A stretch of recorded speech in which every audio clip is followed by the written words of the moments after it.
Hello दोस्तों, आज हम करेंगे मैथ के महत्वपूर्ण प्रश्न को हल। और दोस्तों, इन प्रश्नों के अभ्यास के माध्यम से आप अपनी किसी भी परीक्षा की तैयारी को बेहतर कर सकते हो। आइए दोस्तों, शुरू करते हैं आज का पहला प्रश्न। दोस्तों, यहाँ पर प्रश्न में दिया हुआ है कि यदि संख्या, और दोस्तों संख्या इस प्रकार की है। दोस्तों, ये 6 अंकों की संख्या है और अंक यहाँ पर लिखे हुए हैं 5306Q2। दोस्तों, यहाँ पर इस संख्या में एक अंक मिसिंग है और उस अंक के स्थान पर क्यू लिखा हुआ है दोस्तों। और दोस्तों, ये जो संख्या है वो 3 से विभाज्य है। तो क्यू के सबसे बड़े मान और सबसे छोटे मान वाले वर्गों का योग ज्ञात कीजिए। तो दोस्तों, यहाँ पर एक संख्या है 5306Q2। और दोस्तों, इस संख्या में 3 से पूरा पूरा भाग जाना चाहिए, क्योंकि यहाँ पर लिखा हुआ है कि ये संख्या 3 से विभाज्य है। तो विभाज्य का अर्थ ये होता है दोस्तों कि अगर हम इस संख्या में 3 से भाग दें तो शेषफल 0 बचना चाहिए, पूरा पूरा भाग जाना चाहिए। तो दोस्तों, यहाँ पर इस संख्या में हमें क्यू का मान रखना होगा और क्यू का मान रखकर हमें नई नई संख्याएं प्राप्त होगी। और फिर हम ये देखेंगे कि किस संख्या में 3 का पूरा भाग जा रहा है। तो दोस्तों, यहाँ पर हम क्यू के स्थान पर अंक रख सकते हैं, एक अंक। और दोस्तों, वो अंक कौन कौन से हो सकते हैं? दोस्तों, 0 से लेकर 9 तक हम यहाँ पर क्यू के स्थान पर अंक रख सकते हैं।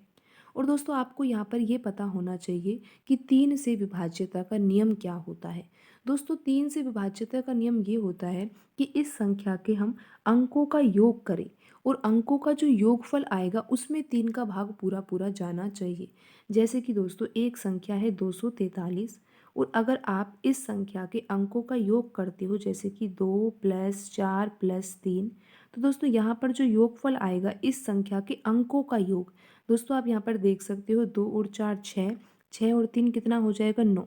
तो दोस्तों, अब आप यहाँ पर ये देख सकते हो कि 9 में 3 का भाग पूरा पूरा चला जाएगा। दोस्तों, यहाँ पर जो योगफल प्राप्त हुआ है उसमें 3 का भाग पूरा पूरा जा रहा है। तो यहाँ पर हम ये कह सकते हैं कि ये जो संख्या है जिसके अंकों का हमने योग किया है उस संख्या में भी 3 का भाग पूरा पूरा चला जाएगा। तो दोस्तों, ये नियम होता है 3 से विभाज्यता का। तो दोस्तों, अब हम यहाँ पर ये देखते हैं कि ये जो संख्या लिखी हुई है इसमें हम क्यू का मान क्या क्या रख सकते हैं। दोस्तों, हमें यहाँ पर ये ध्यान रखना है, क्यू जो है वो एक अंक की संख्या है। तो यहाँ पर हम 0 से 9 तक के अंक में से ही कुछ रख सकते हैं। तो दोस्तों, यहाँ पर अगर हम q बराबर 0 रखते हैं तो दोस्तों संख्या क्या बनेगी? दोस्तों, संख्या बनेगी 5306, और q के स्थान पर हम रख सकते हैं दोस्तों यहाँ पर 0। तो दोस्तों, अब हम यहाँ पर अंकों का योगफल करते हैं तो देखते हैं कि अंकों का योगफल क्या आता है। तो दोस्तों, आप यहाँ पर देख सकते हो कि अंकों का योगफल आ रहा है यहाँ पर 5 और 3 8, 8 और 6 14, 14 और 2 16। दोस्तों, यहाँ पर जो संख्या प्राप्त हुई है वो 16 है, और 16 में तो 3 का भाग जाएगा नहीं। तो दोस्तों, जब 16 में 3 का भाग नहीं जा रहा तो इस संख्या में भी 3 का भाग नहीं जाएगा।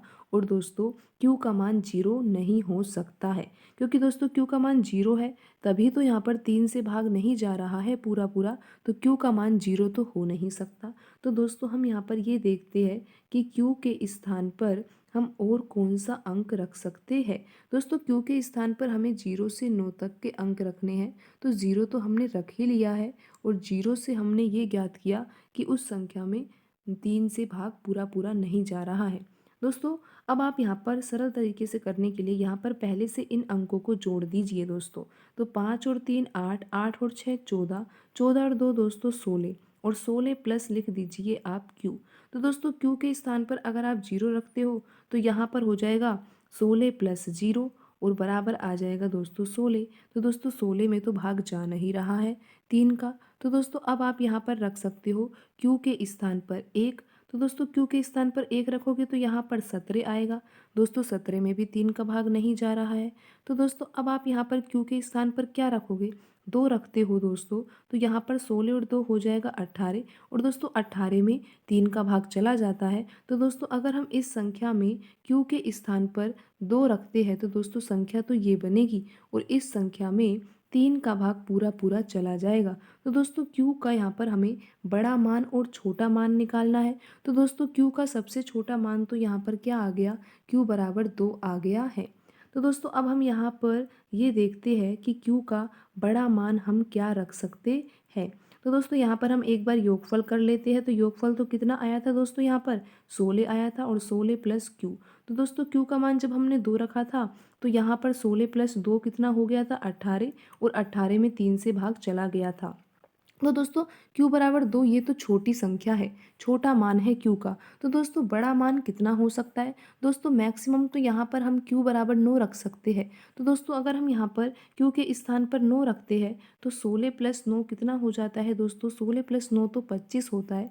लेकिन आपको पता होगा कि अगर यहाँ पर 24 आता तो 24 में निश्चित रूप से 3 का भाग चला जाता।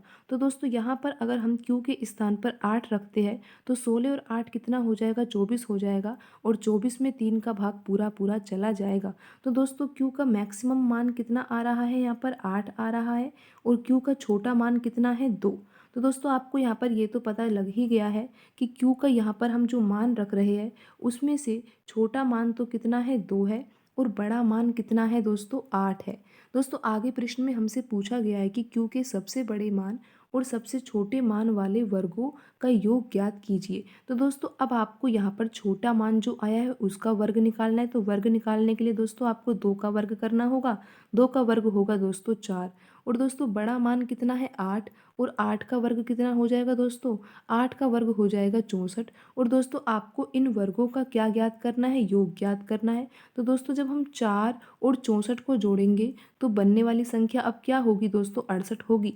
दोस्तों 4 और 64 को जोड़ा जाएगा तो हमारा आंसर क्या आ जाएगा, 68 आ जाएगा, और यही हमारा आंसर है। तो दोस्तों इस तरह से आप इन सवालों को आसानी से हल कर सकते हो। दोस्तों आज की वीडियो में इतना ही, मिलते हैं अगली वीडियो में। धन्यवाद दोस्तों।